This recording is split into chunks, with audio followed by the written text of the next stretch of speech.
Hello.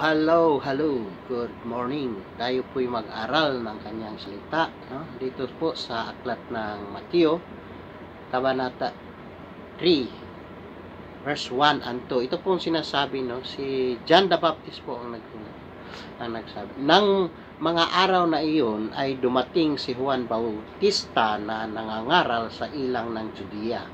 Verse 2, at nagsasabi, magsisi kayo sapagkat malapit na ang kaharian ng langit. So, glory to God, no? Ito po ay pangangaral ni John the Baptist, no, na magsisi kayo dahil malapit na ang kaharian ng langit. So, mapapansin po natin, maging si Jesus Christ, ito po rin yun ang pangangaral po niya, no, ng una niyang ministeryo na magsisi kayo at magpabautismo, no. So, ang ibig po sabihin nito, itong magsisi, repentance, ay napaka-importanting bagay po ito sa tao po, no? Bilang isang mananampalataya na magsisi po tayo, no? Kung titingnan po natin na repentance, ang Greek word po niya ay metanoia, no?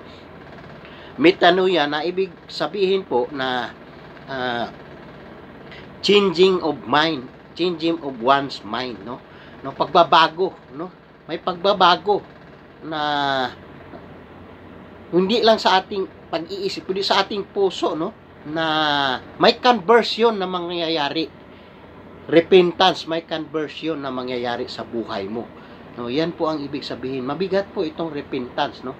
Na sinasabi.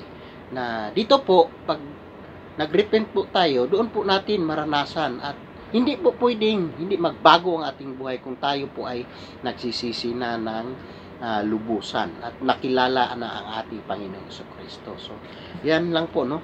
Repentance, napakahalaga po yan. Sa Greek word niya, metanoia. May conversion sa ating buhay kung tayo po ay magbabago.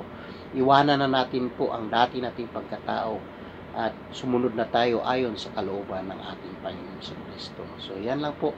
Glory to God.